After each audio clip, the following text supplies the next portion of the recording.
Magandang araw mga ka-YouTube. Ako si Copycat at sa video na ito, pag-uusapan natin ang tungkol sa Telegram mining at paano kayo maaaring kumita mula rito.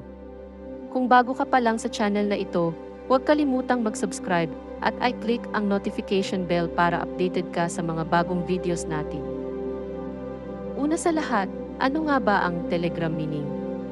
Ang Telegram mining ay isang paraan ng pagkita ng cryptocurrency gamit ang Telegram app. Hindi tulad ng traditional mining na nangangailangan ng powerful hardware. Ang Telegram mining ay gumagamit ng bots na naka-integrate sa mga grupo o channels. Paano nga ba ito gumagana? Simple lang, sumali o mag-subscribe ka lang sa isang mining bot, i-activate ito, at hayaan itong magmina para sa iyo.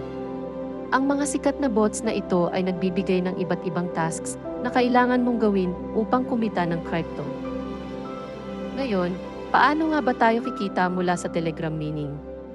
Sundan lang ang mga steps na ito. Unang step, gumawa ng Telegram account kung wala ka pa. Pangalawang step, maghanap ng mga mining groups o bots na reputable at mag-subscribe. Pangatlong step, i-enable ang bot at simulan ang mining. Ang ilan ay nagbibigay ng daily tasks para sa mas mabilis na earnings. Pang-apat na step, ay monitor ang iyong earnings at i-withdraw ito sa tamang panahon. Karamihan sa mga bots ay nag-aalok ng iba't ibang paraan ng pag-withdraw tulad ng direct-to-wallet transfers. Ano nga ba ang mga advantages ng Telegram mining? Una, mababang entry cost. Pangalawa, madali at user-friendly ito at hindi mo kailangan ng high-end hardware para magsimula.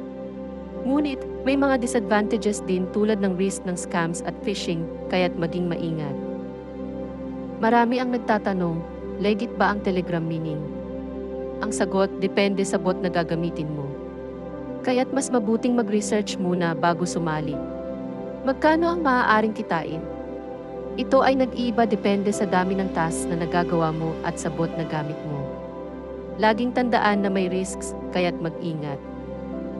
Sa kabuuan, ang Telegram mining ay isang potential source ng passive income.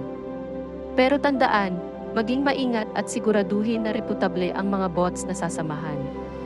Kung nagustuhan nyo ang video na ito, huwag kalimutang i-like, mag-subscribe, at i-share ito sa inyong mga kaibigan. I-comment nyo rin kung may mga katanungan pa kayo.